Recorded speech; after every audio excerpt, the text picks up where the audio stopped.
Welcome to the Kindness Project, the podcast designed to share stories of kindness and share how kindness can make positive change in our world, one small act at a time. This week on the Kindness Project, we talk about podcast planning, suggestions, and the best of 2018 kindness stories. Welcome to this week's Kindness Project. I'm Chris. Yep. that's me. That's me. I'm Chris and I'm Charlotte. Well, I'll be clearly I'm not Charlotte, but... Are you sure about that? Welcome to this week's episode. I'm Barry. I'm Beryl. And I'm Barry. And welcome to this week's episode. Today we've got another special.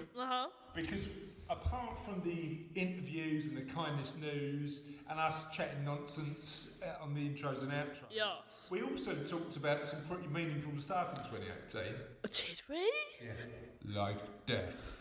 Oh, yes, I remember that one. So we had a bunch of subjects that we thought was interesting to share, and some stories of kindness that we thought we'd explore in a bit more depth. Hey ho, let's give that a go.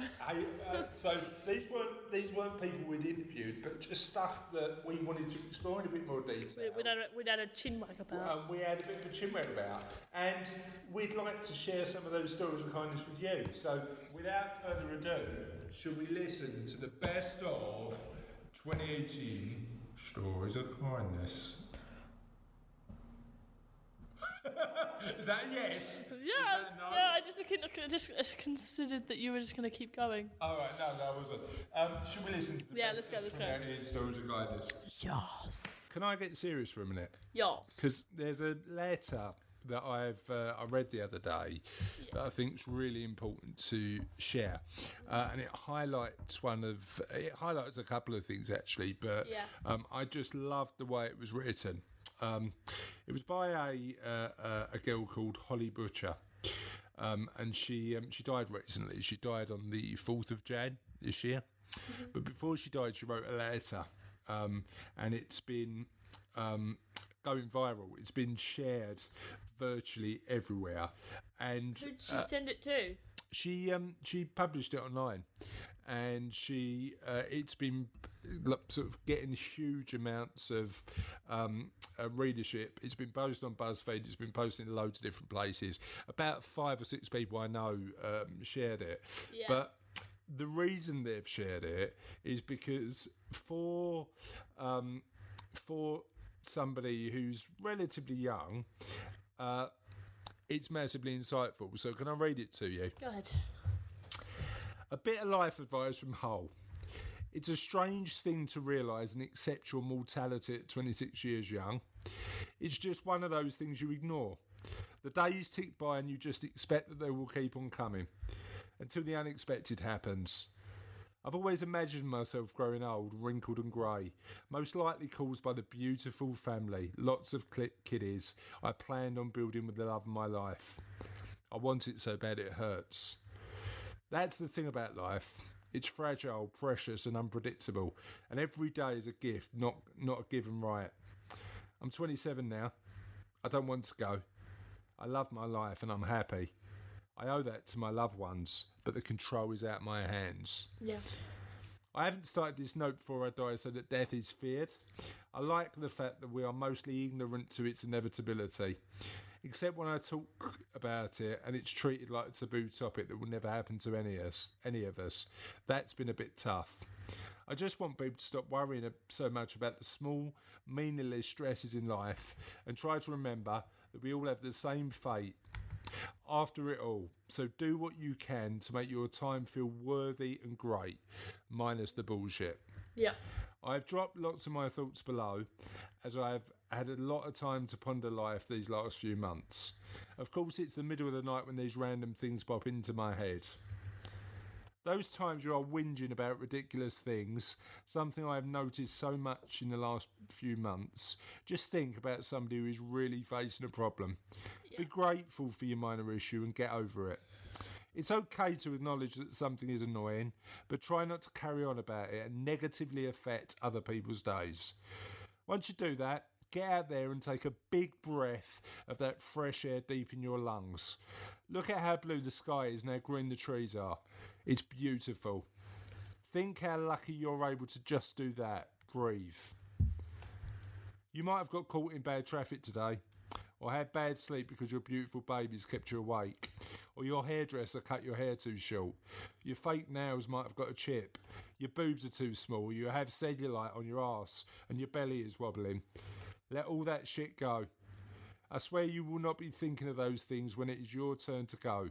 It's insignificant when you look at life as a whole. I'm watching my body waste away right before my eyes with nothing I can do about it. And all I wish for now is that I could have one more birthday or one more Christmas with my family, or just one more day with my partner and my dog. Just one more. I hear people complaining about how terrible work is or how hard it is to exercise. Be grateful that you're physically able to. Work and exercise may seem like trivial things until your body doesn't allow you to do either of them. I try to live a healthy life. In fact, that was probably my major passion. Appreciate your good health and functioning body, even if it isn't your ideal size. Look after it and embrace how amazing it is. Move it and nourish it with fresh food. Don't obsess over it. Remember, there are more aspects to good health than the physical body. Work just as hard on finding your mental, emotional and spiritual happiness too. That way you might realise just how insignificant and unimportant having this stupidly portrayed perfect social media body really is. While on the topic, delete any account that pops up on your newsfeed that gives you any sense of feeling rubbish about yourself. Friend or not, be ruthless to your own well-being. Be grateful for every day you don't have pain, and even the days when you are unwell, with man flu, a sore back or a sprained ankle. Accept it as rubbish, but be thankful that it isn't life-threatening. It will go away. Whinge less, people, and help each other more. Yeah. Give. It's true that you gain more happiness doing things for others than doing things for yourself. I wish I did this more. Since I've been sick, I've met the most incredibly giving and kind people and been the receiver of the most thoughtful and loving words and support from my family, friends and strangers, more than I could ever give in return. I'll never forget this and will be forever grateful for all these people. It's a weird thing having money to spend at the end, when you're dying. It's not a time you go out and buy material things that you usually would, like a new dress. It makes you think how silly it is that we think it's worth spending so much money on new clothes and things in our lives. Buy your friend something kind instead of another dress, beauty product or jewellery for the next wedding. No one cares if you wear the same thing twice, and just make sure it feels good. Take them out for a meal, or better yet, cook them a meal. Shout their coffee. Yeah. Buy them a plant, a massage or a candle, and tell them you love them when you give it to them. Value other people's time. Don't keep them waiting because you're rubbish at being on time. Get ready earlier if you're one of those people, and appreciate that your friends want to share time with you, not sit by themselves waiting on a mate. You'll gain respect too. This year our family agreed to do no presents, and despite the tree looking rather sad and empty, it was so nice because people didn't have the pressure of shopping and the effort went into writing a nice card for each other. Plus, imagine my family trying to buy me a present, knowing they'd probably end up with it in the end. Strange. It might seem lame, but those cards mean more to me than any impulse purchase could. Mind you, it was also easier to do in our house because we had no little kiddies there. Anyway, moral of the story, presents are not needed for a meaningful Christmas. Use your money on experiences, or at least don't miss out on experiences because you spend all your money on material stuff. Put in the effort to do that day trip to the beach you keep putting off. Dip your feet in the water and dig your toes in the sand. Wet your face with salt water. Get amongst nature. Try enjoying life. Try just enjoying and being in moments rather than capturing them through the screen of your phone. Life isn't meant to be lived through a screen, nor is it about getting the perfect photo. Enjoy the moment. Stop trying to capture it for everyone else. Get up early sometimes and listen to birds while you watch the beautiful colours the sun makes as it rises. Listen to music. Cuddle your dog. I'm going to miss that. Talk to your friends. Put down the phone. Are they doing okay? Travel if it's your desire, don't if it's not. Work to live, don't live to work. Do what makes your heart feel happy. Eat the cake, zero guilt. Say no to things you don't really want to do. Don't feel pressurised to do what other people might think is a fulfilling life. Tell your loved ones you love them every time you get the chance, and love them with everything you have. Also, remember, if something is making you miserable, you have the power to change it. In work or love or whatever it may be, have the guts to change. You don't know how much time you've got on this earth, so don't waste it being miserable. I know this is said all the time, but it couldn't be more true. Oh, and one last thing. If you can, do a good deed for humanity and start regularly donating blood. It will make you feel good with the added bonus of saving lives. I feel that it's something that is so overlooked, considering every donation can save 3 lives. That's a massive impact each person can have, and the process really is so simple. Blood donation helped me keep me alive for an extra year. A year I will be forever grateful for, that I got to spend it here on earth with my friends, family and dog. A year I've had some of the greatest times of my life. Yep. Till we meet again, Hull. Charlotte, what do you think of that? Yeah, it's really hard to kind of talk about it, and it's like I'm still kind of processing it myself. Like, yeah, everything she said is like really true, and okay. you think that kind of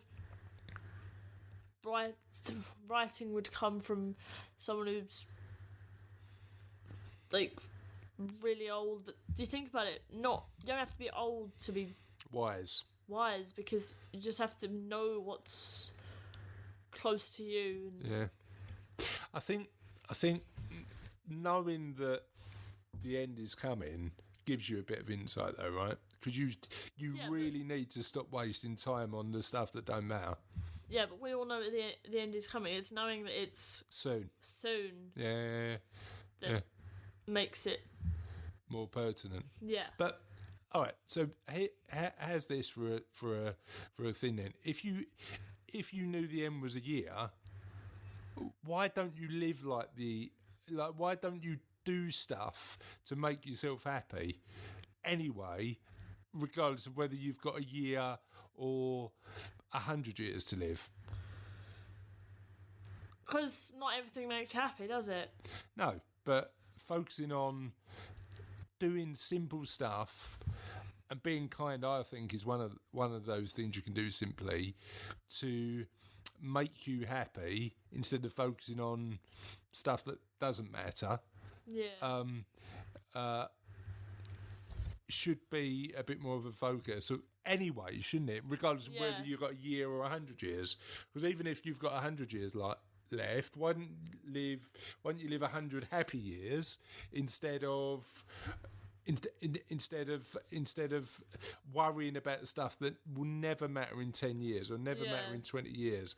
It certainly won't matter if you knew you were going to die in a year. Yeah. So like everything's changing. Like everyone's got like social media and they're all posting pictures of themselves and they assume it's going to affect their lives. Yeah. Like, my social status, that'll help me somehow. But while everyone else is there, but is part of it a pointless game?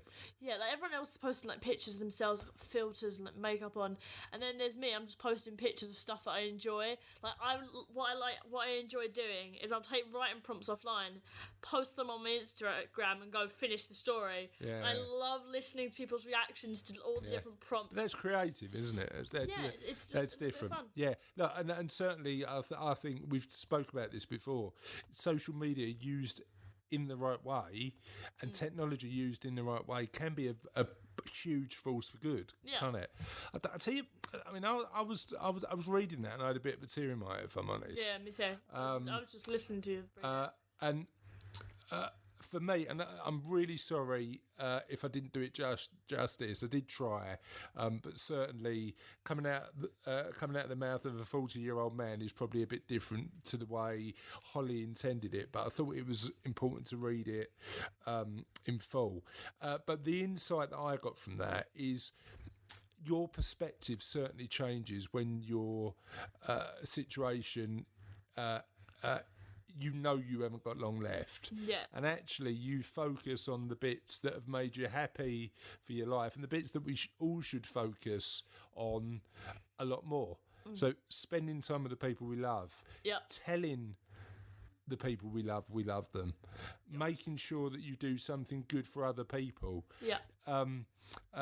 ignoring a lot of the noise and the stuff that doesn't matter, Yeah. having really cool experiences, because those memories will last, for as long as you last, that sort of thing. They may even last longer because Well, you live on in the minds of other people, don't you? exactly. You You don't just die with yourself; you die with the memory of you. yeah. But people will tell your stories, and the stories of not the jumper you bought, but actually the time you went to the beach and dipped your toes in the sand. So I think, for me, reading that story was really important, and I thought it was really important to make it this week's kindness story of the week, Yeah. purely and simply because it's so insightful. Now, what I'm going to do is post a link to the letter. If you haven't read it already, it's certainly worth doing. But I'm interested in your thoughts about that. Where do you think the biggest insight lay in that letter? We look forward to hearing from you. So, for this week's story of kindness, I want to talk to you about a man called Charlie. Yep. Now, Charlie is homeless, Yep. and recently he joined Twitter. Yep. And the reason he joined Twitter is because somebody gave him a mobile phone, a really old one, no SIM card, but just a mobile phone that he could use free Costa Wi-Fi. Yeah. He's obviously got a charger for it. And on March the 7th, 2018, he wrote this tweet: "I'm homeless, not evil. I'm not stupid or on drugs or violent or dishonest or crazy or greedy or diseased or drunk or likely to kill you. Yep. If you'd met me in better circumstances, you'd like me. I'm a nice guy. I just don't currently have a home, and that is it." Now, he put this tweet out, and he just every now and again he just tweets what it's like to be homeless. So recently he's commented on how cold it is, but really interestingly, all the messages that he shares are positive. Yep. He tweets about homelessness. He tweets about in support of homeless shelters. He tweets, it just tiny little thing. On March the 8th, he just put, "Phone is about to die, like run out of battery, love to all." And he just supports and shares. On March the 8th, he also put, "Can't wait for spring to arrive. It's flipping freezing," which on March the 8th, it flipping was. So, but yeah, just really, really good stuff. So, March the 8th was sort of early March was when he started tweeting. But guess what? What? People really responded to Charlie's messages, and on March the 8th, he said, "Never had so many messages. I'm just one of thousands of rough sleepers. If you feel for me, feel for them. Every life you touch will pay you back eventually. Be kind. Night."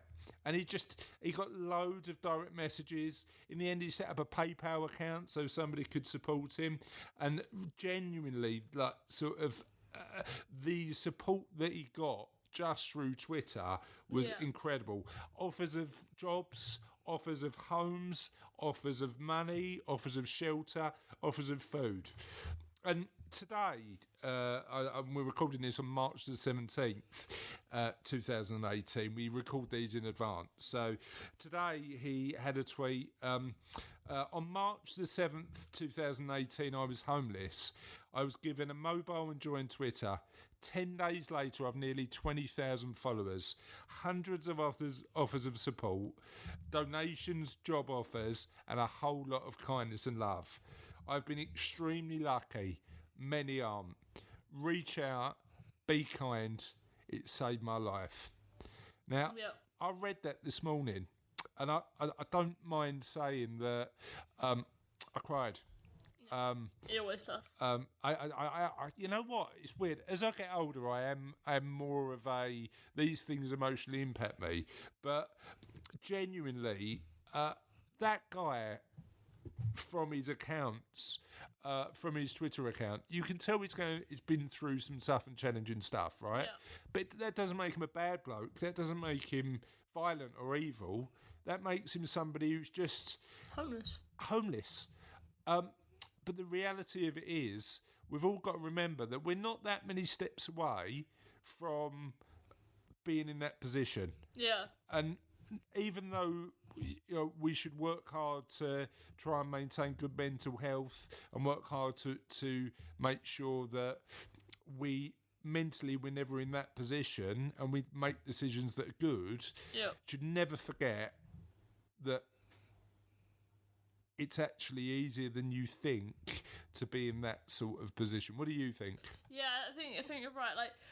Like one slip up or one tiny mistake, and we could end up with absolutely nothing. And this man, he was given one tiny thing, and he managed to use it. And even though he didn't plan on it, he used it to his own advantage. And he now has maybe more than he had before. Probably not. But well, it's making progress, right? Yeah. It's making progress, which is important. The weird thing is that reading Charlie's tweets, there were also people who were quite negative about what he was doing, purely and simply because they said, why is a homeless man on Twitter and got a mobile phone? Like, he's got no entitlement to.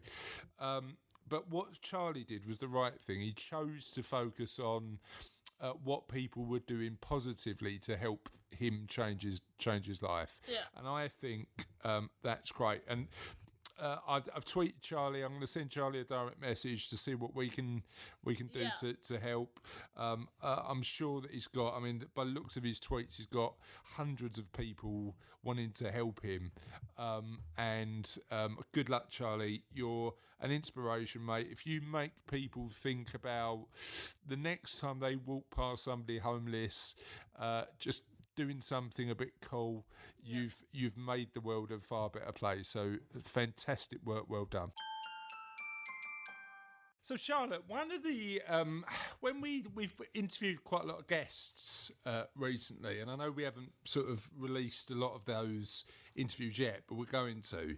And one of the recurring themes that always comes up when we ask about who's your favourite book character, what character from a book reminds you of being kind the most, Harry Potter comes up loads.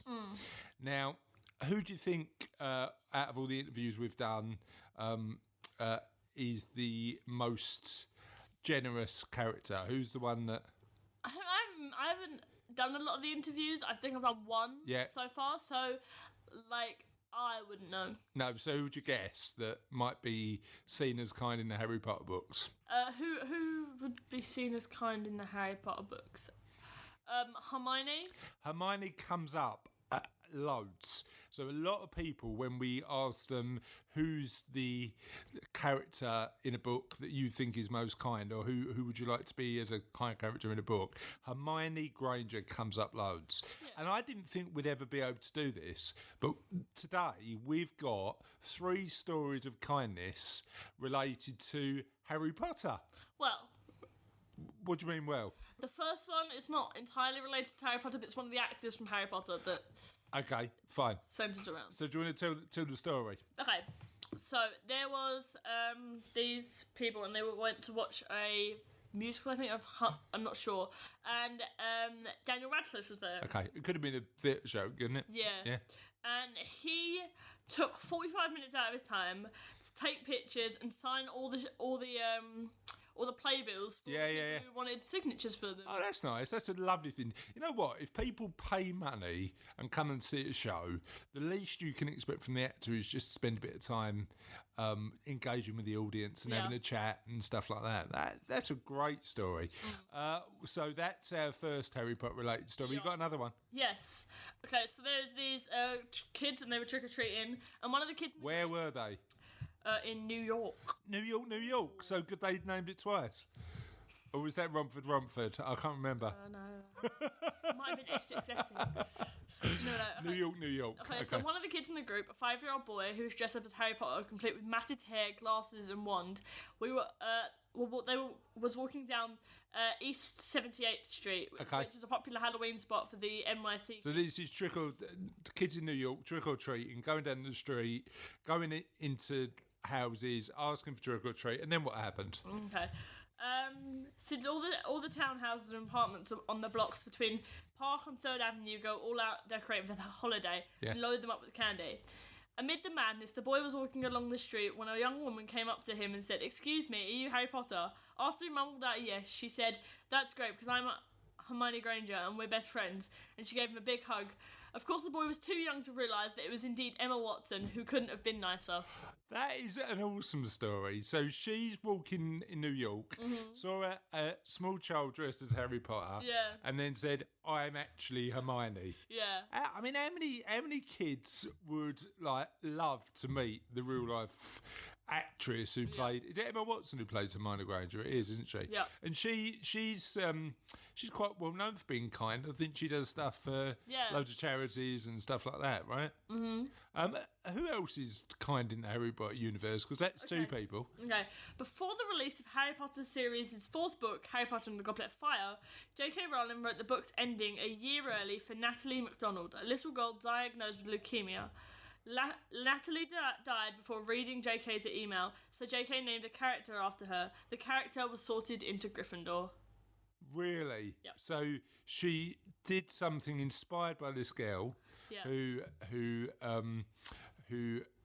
then died, and she named a character after her. Yeah. What a lovely thing to do. And who's your favourite? Who are the kindest characters in Harry Potter, do you think? I mean, Hermione, obviously, because she wanted to be smart, but she wanted to help her friends as well, and I think she kind of let her desire to help her friends overcome her desire to become wiser. Okay. And I think that was the kind of thing. And Neville as well. I think. I love Neville. You know what, Neville? Is Neville? I see. You know a lot more about Harry Potter than me, but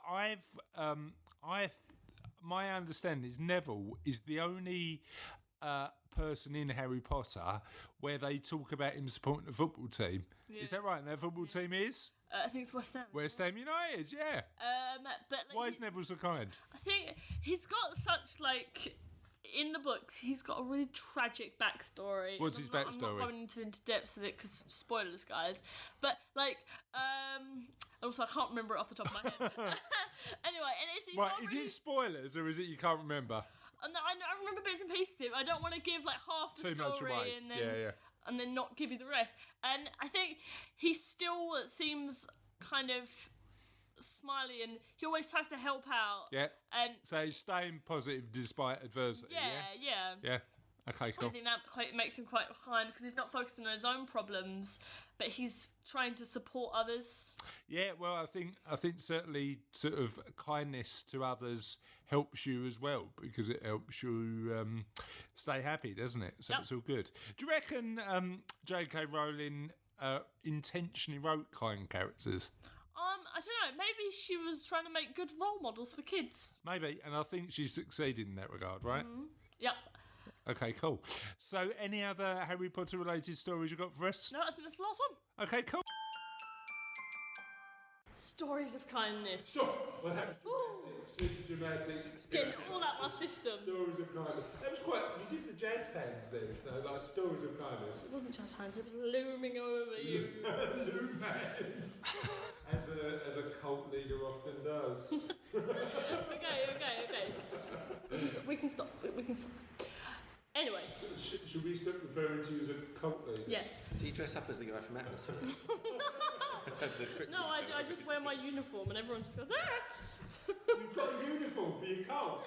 No, my school uniform. Your cult Uniform is the school uniform. But I'm just that's lazy, if anything. I think that's an easy way out. What's the uniform? Wearing shoes. Yeah. What's your uniform? We've got a little Sanders badge there. Is everybody who wears the Sanders uniform in your cult? No. Not yet. No, and not all our cult members are from Sanders either. No, true. We are multi-school. You need your own uniform though, that's the thing. Maybe. Can I get back to what I was saying? Go, off you go. Okay, so you asked me to prepare some very kind scenes from TV shows, and I had a bit of trouble with this because, you know, I've been watching a lot of TV about violence and stuff, and also I've been doing a binge watch of Queer Eye, which... Queer Eye's quite a kind show. Yeah, but It's not. No, it is. It is. It's an amazing show, and I mean, tears at the end of everyone. But it's not kind to poor old Bobby, who redecorates an entire house and gets no TV time. Who's Bobby? He's the ginger one. Oh. So he redecorates the entire house, He redecorates the entire houses, and he doesn't get to talk. Get enough credit. No. They actually remade a character called Bobby a person called Bobby the other day. I was like, yes. I've only seen the first episode and a little bit the second one. There's a British queer eye guy who's involved. I think he's the chef one, isn't it? Ten. No. I thought Tan was the... Yeah, no, I really liked it. Yeah, I've only been watching it since last night. If you want to go for kind TV shows, Queer Eye is actually really... Except I picked examples from, fictional... Okay, we'll talk about your fictional ones, but while we're on it, what other documentary factual style shows are quite kind, do you think? I mean, the makeover one always had me in tears. Just love it. Absolutely love it. There are just helping somebody with that sort of thing is really good. It's got community. Charlotte just ate a berry and pulled a really funny face after she did it. Yeah, very community driven. Very. What do you think, Charlotte? What shows do you like? I don't watch a lot of reality shows. I quite like to stay in the fantasy world. Stay in the fantasy world. What fantasy shows are very cool? Okay, well I started with Sherlock because it's cool. It's a good show. I like Sherlock. I think particularly one of the things that surprised me was how kind Sherlock was, for once. In what? So, season 3, spoilers, guys, Mary's dead. Alert. Mary's dead. And... You didn't give everyone enough time to turn off. You went, spoiler alert, Mary's dead. Anyway. That quick. Then you got it in with it. Spoiler Mary dead. Mary's, spoiler alert, dead. Anyway, so when Mary dies, she sends this disc. Mary's dead. Anyway, she sends this disc to Sherlock, and he watches it, and on it. When did she send the disc? Well, she had it so that when she died, someone sent it to her. Like P.S. I love you. Somebody dies with P.S. I love you. Spoiler alert. Any other shows you want to like to? Oh yeah, the whole thing's a spoiler. Right, okay. Anyway, when Mary sends him this disc and he watches it, and basically she tells him that if he wants to help his best friend, if he wants to save his best friend from the sadness of losing his wife, aka Mary, he has to throw himself into hell, and he does. If you remember, he goes against that guy that practically tried to kill him. Like, he nearly died, and... that was a great episode, yeah. So why was that coming? Because if he hadn't have done that, John would have ended up beating himself up, ended up hurting himself. So because he had to save Sherlock. Okay.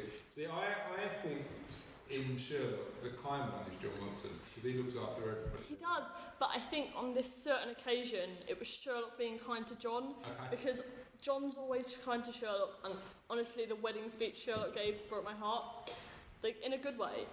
And I think this was kind of like Sherlock paying him back and saying, I'm saving you from the sadness of losing the person you love the most. Yeah.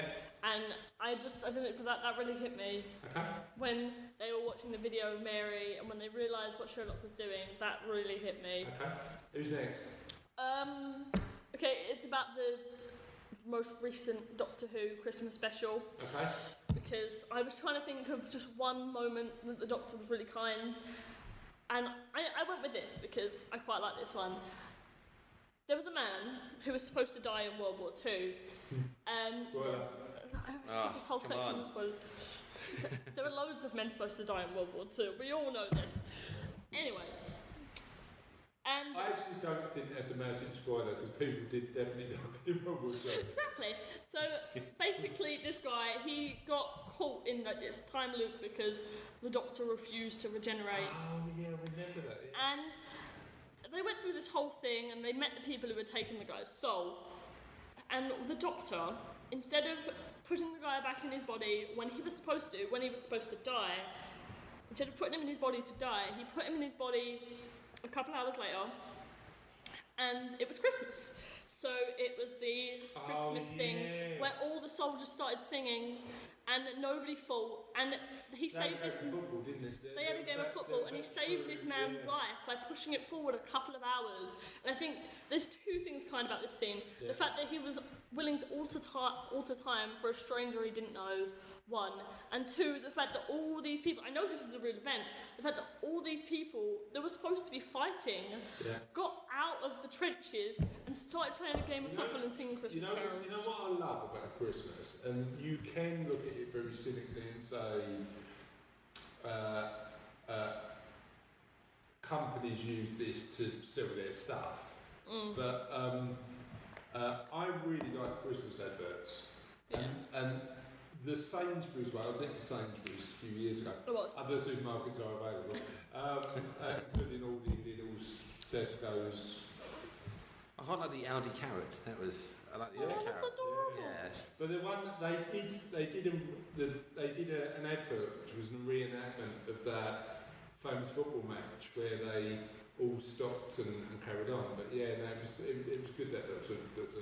What was the next one? Okay, it's probably a show neither of you have seen, but it is one of my favourite shows of all time. It's called One Day at a Time. It's about this Cuban family. The nan, she came from Cuba during the Cuban Revolution, during the time Castro was taking over. And basically, the mum, because she's ex-army, ex-military, she has, like, depression. And even though... PTSD, you mean? No, she has depression. Oh, okay. Her best friend is the guy that owns the apartment building she lives in, and although she, like, when she came off her medication, she insulted him that it really hurt him, and then after she had vented everything she recorded everything on her phone, and she went to him to apologise for what she had said, and he listened to this thing, and all he could do was just hold her and cuddle her and tell her that if she needed the medication, she was going to have to be on it, even if it hurt. If she didn't want to be on the medication, she needed it, and it was a good choice for her life. Yeah. So he supported her, and he told her what she needed, and he also compared it to the fact that she didn't want to take the drugs, but she was going to need them, and the fact that he wanted to drink alcohol, but he couldn't do it. And he said they were in opposite predicaments, and I just love the fact that he... So she needed the drugs and he couldn't take it because... Yeah. And I love the fact that he... He sort of understood. He understood, and he was kind to her, and he comforted her, and I just love that. How many times do... Actually, all we need is somebody going, I'm there for you. Yeah. You know, if you need to talk, if you need a cuddle, if you need somebody to just be there, I'm there for you. I think it's underrated. Yeah, so do I. We had this conversation in an earlier podcast. Just saying, I love you every day. Do you know what I mean? Just making sure that people are... Just saying, I got you. Yeah, I got your back is really important. Thank you so much for sharing those. It's really appreciated. Cheers. So that was the best stories of kindness in 2018, but we've got more to come in 2019. Yeah. Well, I say we've got more to come. We're just trying to work out what we're gonna talk about now. We'll have a little meeting after this, shall we? Yeah. Should we have a little meeting? Let's have a chinwag about Cup of chinwags. cup of coffee, nice bit of cake. We haven't got any cake. Coffee and cake aren't included because we've run out of coffee and cake. But we'll have a conversation about what 2019 is going to look like. However, listeners, Make suggestions. because we'd love to hear your views about sharing more positivity and stories about how we can all be a little bit more awesome to each other in 2019. So, without further ado, we'll see you next time.